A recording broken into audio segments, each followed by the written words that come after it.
कहीं ना कहीं एक चोट तो लगी है। बीजेपी के हाथों में एक मुद्दा आया है। मैं सीधी बात कह रही हूं, राहुल गांधी से कोई तो चूक हुई है कि वो कहते कहते शायद वो कह गए जो उनको नहीं कहना चाहिए था, क्योंकि संविधान का मुद्दा हो, जातीय जनगणना का मुद्दा हो या फिर आरक्षण का मुद्दा हो, ये कुछ ऐसे मुद्दे रहे, एक नैरेटिव सेट किया गया जिससे 2024 में फायदा मिला कांग्रेस को। आने वाले वक्त में भी चुनाव है, जाहिर बात है कि किसी भी तरीके का नुकसान ना हो, इसके लिए यू टर्न तो लेना ही पड़ेगा ना राहुल गांधी को। जो कहा मैंने नहीं कहा, आपने गलत मायने निकाल लिए। पूर्णिमा, दो बातें हैं। पहली बात तो ये कि राहुल गांधी ने वहाँ क्या कहा और यहाँ भारतीय जनता पार्टी के लोगों ने किस तरह से उसको लिया। ये बात तो तय है कि पिछले 10 सालों में भारतीय जनता पार्टी के लोगों ने और पूरी फौज ने पूरी ताकत लगा दी राहुल गांधी को लुल्ल और पप्पू सिद्ध करने के लिए। सच ये है कि दुगुनी रफ्तार से राहुल गांधी ने अपने आप को आगे बढ़ाया और पिछली बार की अपेक्षा दुगुनी सीटों के साथ वो अपने आप को स्थापित किया उन्होंने। ये कहने में भी कोई गुरेज नहीं है और हिंदुस्तान की जनता भी उनके साथ आज मजबूती के साथ खड़ी है। यदि वो विदेश में जाते हैं और किसी से कोई सवाल यदि उनसे पूछा जाता है और सवाल आरक्षण के मुद्दे पे पूछा जाता है, तो कोई एक व्यक्ति यदि देश का राजनेता यदि एलओपी ये बात कहता हो वहाँ पे कि जब तक भारत में समतामूलक समाज का निर्माण नहीं हो जाता, बराबरी नहीं आ जाता, निष्पक्षता नहीं आ जाती, यह आरक्षण खत्म नहीं किया जा सकता। तो हमें एक बात समझ में नहीं आती कि कितनी बौद्धिक क्षमता वाले भारतीय जनता पार्टी के लोग हैं, लुल्ल हैं, बिल्कुल एकदम डंप है कि इनको बात समझ में नहीं आती कि इसका अर्थ क्या होता है। क्या अर्थ है ये? आप मुझे बताइए कि कैंसर का कोई पेशेंट हो, यदि कैंसर उसका ठीक हो जाए, उसके बाद भी कीमोथेरेपी उसको दिया जाएगा क्या? खत्म किया जाएगा? उसको खत्म किया नहीं, पूरी बात खत्म किया जाएगा ना।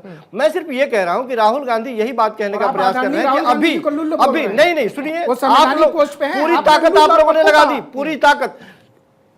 एक बहुत बड़ी बात है कि जिस राहुल गांधी को फिर मैं दोबारा दोहरा रहा हूं कि उनके बातों की अहमियत नहीं देते थे, हिंदुस्तान में भी उन्होंने अपनी भागीदारी सुनिश्चित की है और विदेश में भी यदि दो लाइन बोलते हैं तो आप लोग के कान नाक खड़े हो जाते हैं।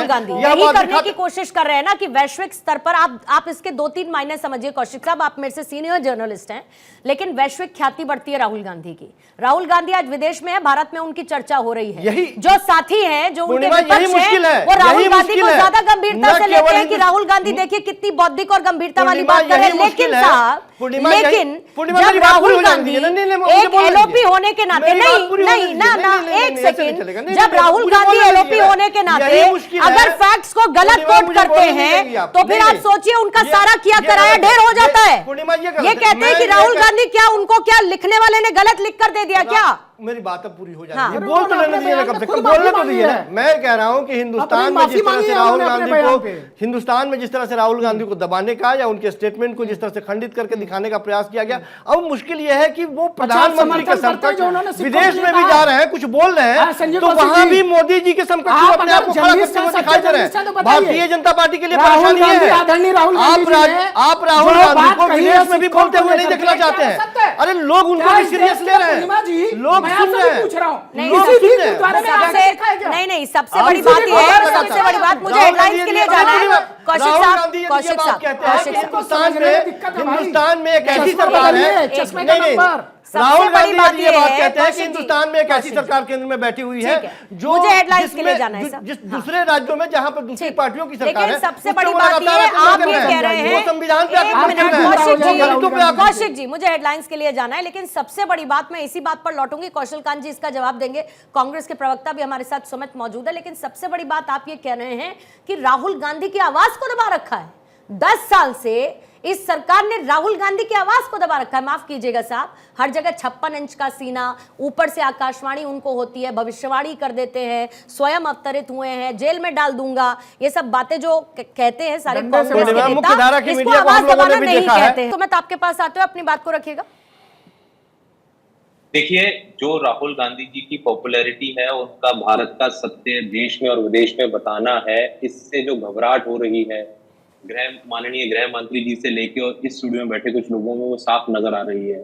जहां तक बात आती है आरक्षण की, गृह मंत्री जी ने कहा उसे छूने नहीं देंगे। मैं आपको बता दूं, कास्ट सेंसस कांग्रेस कराएगी, देश में होगा और रिजर्वेशन 50% से बढ़ाया जाएगा, कर्नाटक की तरह। जो देश में लोगों की डिमांड है, जो लोगों का हक है, वो कांग्रेस को कर्नाटक की तरह और लोगों को हक का दिलाएगी। कर्नाटक की तरह कराएंगे सुमित जी, फिर 10 साल तक आंकड़े दबाकर रखेंगे, सार्वजनिक भी नहीं करेंगे, वो वापस लाएंगे हम। हाँ, कर्नाटक की तरह। और हर सूबे नहीं, में कर्नाटक की सबसे तरह जरूरी बात है सवाल कि आप कास्ट सेंसस से ही सुमित कर रहे जी, हैं। आप मेरी आवाज आ रही है? केंद्र की तरफ बता दीजिए सुमित जी, कि मेरी आवाज आ रही है? 2011 से कर्नाटक की तरह करेंगे? 2011 से सेंसस का डाटा है केंद्र के पास। अरे मैंने पूछा कि कर्नाटक की तरह करेंगे 13 से 18 के बीच में जो कराया था, कितने 13 से 18 के बीच में जो कराया था, राहुल गांधी कहेंगे सिद्धारमैया को सार्वजनिक करो ताकि जिसकी जितनी हिस्सेदारी उनकी भागीदारी में सुनिश्चित करूं। आप केंद्र सरकार का कास्ट सेंसस डाटा पब्लिक कर दीजिए। अरे मैं आपसे कह रही हूँ सुमित कि आपने कराया ना कर्नाटक में, आपकी सरकार है ना, यही तो आपका मोटिव है कि पूरे देश भर में हम कराएं। तो जहां जहां आपके राज्य है वहां पर आप कराना चाहते हैं, तो क्या हो गया वहां पर, जरा बताइए कर्नाटक में क्या कर लिया आपने? आप जानना ही नहीं चाहते कि हम कास्ट सेंसस अरे मैं सीधा पूछ रही हूँ आपसे, नीतियां बनाएंगे, मैं सीधा आपसे जानना चाह रही हूँ। अच्छा, कास्ट सेंसस 2011 में जब हुआ, 2011 में जब हुआ तो उसमें जातियों को लेकर क्या सवाल पूछा गया, जरा बताइए। पूछा गया था? देखिए 2011 की कास्ट सेंसस के बाद भारतीय में कास्ट सेंसस क्यों नहीं कराया भाजपा? 2021 का सेंसस ही क्यों नहीं कराया? आप उसका जवाब दे सकते हैं जब अपनी कि भारत में सेंसस क्यों नहीं हो रहा? आपकी अपनी खेती जो आपने जिस जमीन पर करने की कोशिश की वहां एक बीज अंकुरित नहीं हुआ, आप कह रहे हैं इन्होंने पूरी फसल क्यों नहीं उगा दी। गजब बात करते हैं सुमित साहब। मैं पूछ रही हूँ कर्नाटक में क्या कर लिया आपने? 10 साल से आंकड़े दबा के रखे हैं ना, निकाले क्या? बताया कि उसके आधार पर हम क्या करेंगे? कांग्रेस की सरकार सिर्फ कहने की नहीं होती। 10 साल से वहां एक मिनट, 13 से 18 के बीच में किसकी सरकार थी? 10 साल से 13 से 18 के बीच में किसकी सरकार थी? पूर्णिमा जी, मुझे लगता है कि ये जो घबराहट अरे है ये आपसे सुमित, मैंने पूछा 13 से 18 के बीच में किसकी सरकार थी? सब घबरा गए हैं। 13 से 18 के बीच में किसकी सरकार थी? बन जाएंगी। फिर वही नहीं देना जवाब, आपको मत दीजिए। कौशल कांत जी आपके पास आती है। 99 सीट पे प्रधानमंत्री बनने वाले राहुल गांधी आकर के सब घबरा गए हैं। ठीक है कौशल कांत साहब, ये बताइए। ठीक है सुमित, हम तो नहीं घबराए, आप ज्यादा घबराए हुए दिख रहे हैं सुमित जी। और अगर राहुल गांधी जी इसी तरह का बयान देते रहे तो जो 99 सीट आपको बड़ी मुश्किल से गुमराह करके आरक्षण संविधान में मिली है वो घट करके आपकी 50 के नीचे वापस आ जाएगी। मैं आपका शुभचिंतक हूँ, मैं कांग्रेस पार्टी का मानेंगे नहीं कि वो आपके शुभचिंतक, मानेंगे नहीं कि आप उनके शुभचिंतक। कि आपको इस इंग्लिश ट्रांसलेशन नहीं आ रही है। हाँ नहीं, मुझे ऐसी ट्रांसलेशन नहीं आती जो देश विरोधी हो। मुझे ऐसी ट्रांसलेशन नहीं आती जो एक मिनट सौरभ जी, इधर उधर नहीं जाएंगे। सौरभ जी, सुमित सुनिए, मान लेती हूँ सुमित, मान लेती हूँ कि इनको ट्रांसलेशन नहीं आती।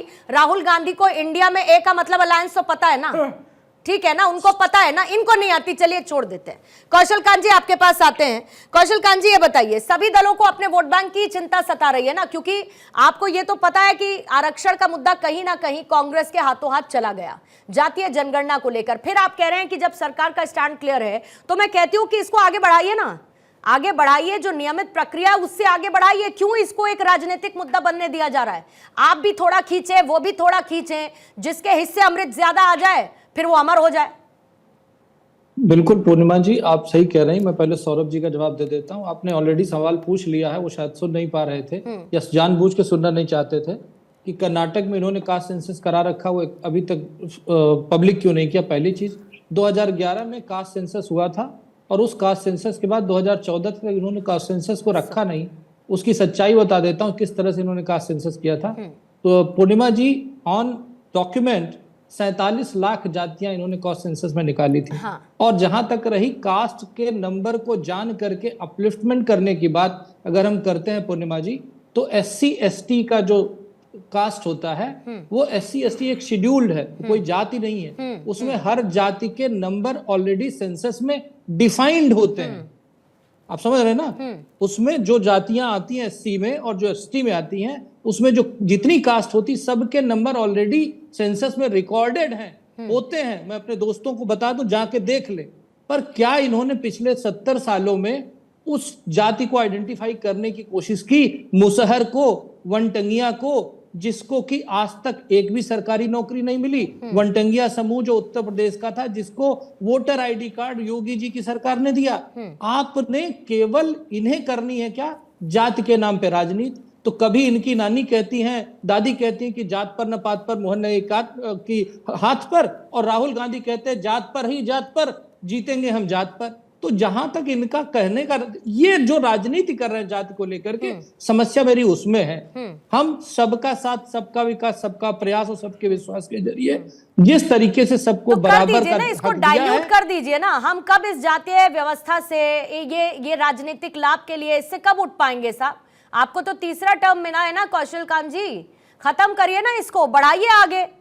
सबसे बड़ी बात यह है कि सर आरक्षण में समस्या क्या है? आरक्षण में समस्या यह है कि एक वर्ग है वो आरक्षण का लाभ उठाता जा रहा है, उठाता जा रहा है, उठाता जा रहा है, उठाता जा रहा है, अनगिनत वो अनवरत चलता जा रहा है। एक है कतार में खड़ा हुआ, एक सर कतार में खड़ा हुआ, उसका नंबर ही नहीं आ रहा है।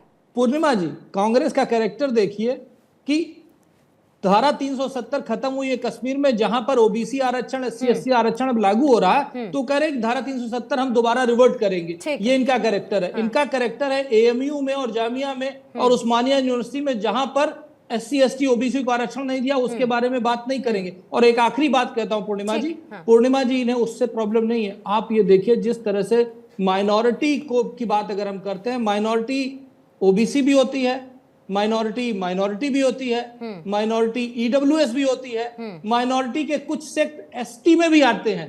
एक तरफ तो एक सेक्शन ऑफ सोसाइटी को 4 बेनिफिट दिए जा रहे हैं और दूसरी तरफ OBC और SC/ST को उनका हक नहीं मिल रहा है। क्यों नहीं मिल रहा? क्योंकि जो हमारे राहुल गांधी जी और जो PDA वाले बोल रहे हैं, इनके PDA का फुल फॉर्म परिवार डेवलपमेंट अलायंस।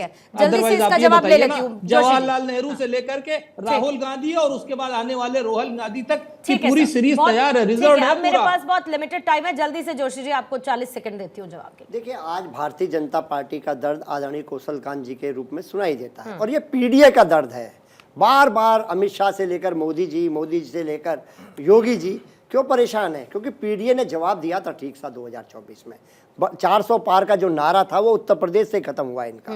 तो ये PDA के बारे में इनकी जो सोच थी पहले भी नेगेटिव थी। ये तो केवल निश्चित एक इनकी जो इनके नेताओं ने कहा, जो मैंने आपको उदाहरण दिए, पहले भी बार बार कहना ठीक नहीं है। इनकी तो सोच में है कि आरक्षण को कैसे खत्म किया जाए। ये तो लगे हैं, इनके तो मात्र संगठन के सबसे बड़े आदमी कहते हैं समीक्षा करिए। मैं आपको तो इनकी नीति और नीयत कैसी है ये समाज जाग चुका है।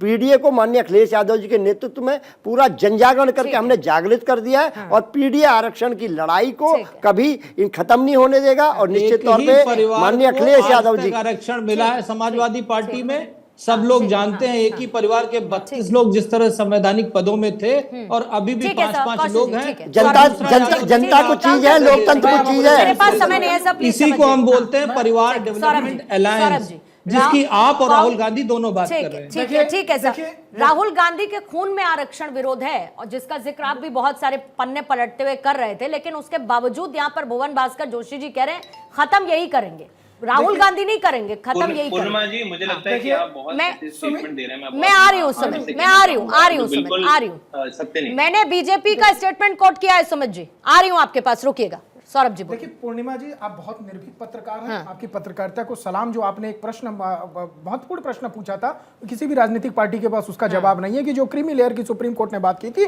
उसकी कोई समय सीमा कब तय करेंगे, पहली बात। दूसरी बात, जो PDA की हमारे मित्र बात कर रहे हैं समाजवादी पार्टी की, इनके PDA पे कांग्रेस ने ही मुहर नहीं लगाई। इनको जो है बेवफाई का खंजर जो है कांग्रेस पार्टी ने मारा है हरियाणा चुनाव में, यही खंजर जो है इनको मध्य प्रदेश के चुनाव में वो मारा हुआ था कांग्रेस ने, जो इनको वहां पर एक सीट नहीं दी थी चुनाव लड़ने को।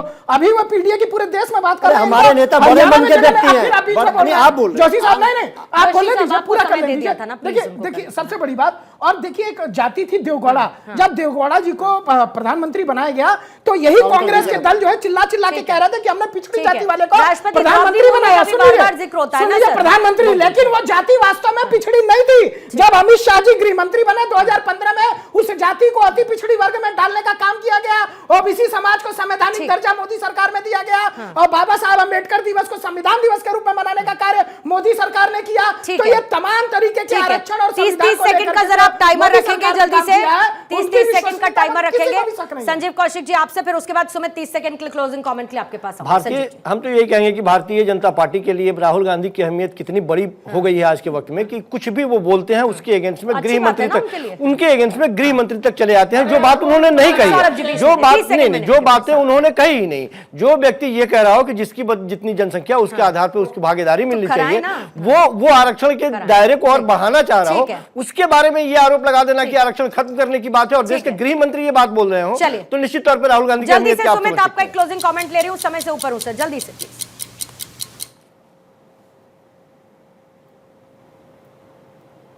सुमित आपने कांग्रेस कहा- पार्टी, राहुल गांधी जी एक बड़े स्पष्ट तौर से कह रहे हैं कि भारत का सत्य आज ये है कि 90% लोग सरकार से, पूंजी से, एजुकेशन इंस्टीट्यूशन से वंचित हैं।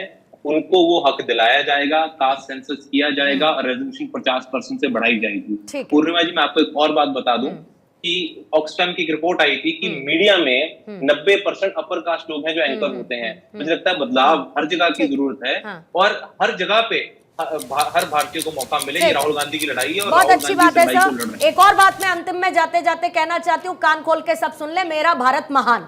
अब जिसको जाके अमेरिका में जो कहना है कहता रहे, मेरा भारत महान था, है, हमेशा रहेगा।